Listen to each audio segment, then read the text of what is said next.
चालू करने के बाद अपना वोल्टेज जाना चाहिए 80 वोल्टेज पे। जब तक ये ढंग से गर्म नहीं होगी मशीन को, इसको अपन को छेड़ना नहीं है, वरना अपना ये ख़राब भी हो सकता है। और निकालते समय हमेशा अपने को फिल्म का ध्यान रखना है इसमें कि तरीके से निकालना हो, बिल्कुल आराम से।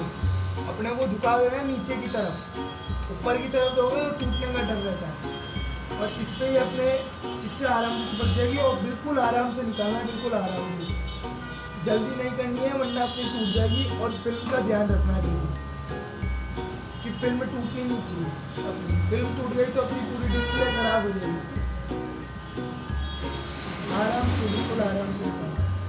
जब ये 80 वोल्टेज पहुंच जाए तो अपने को निकालना स्टार्ट करना है। मिनिमम वोल्टेज है अपना 80, तो ऊपर भी जाता है पर अपना मिनिमम अपने को रखना है 80 वोल्टेज पे। और बिल्कुल आराम से धीरे धीरे निकालना है, बिल्कुल धीरे धीरे, जल्दी नहीं करनी है, बिल्कुल धीरे।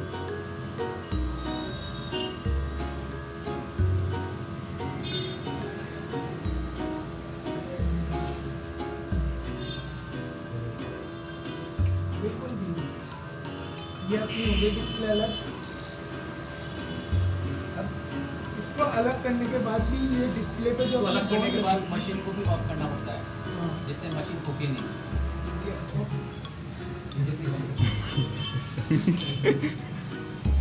पीछे से बंद करते हैं उसको, वहाँ से भी लाइट होगी। इसका एक लिक्विड आता है, एक गोंद आता है, वो लिक्विड अपने को लाना पड़ेगा। उससे साफ कर सकते हैं, नहीं तो अपन अपने हाथों से भी हटा सकते हैं आराम से, अगर आप लिक्विड नहीं लाना चाहते। पर उसमें अपने को डिस्प्ले का ध्यान रखना है, टूटनी नहीं चाहिए। टूट गई तो फिर वो आपका इसको आपको कैसे। हेलो।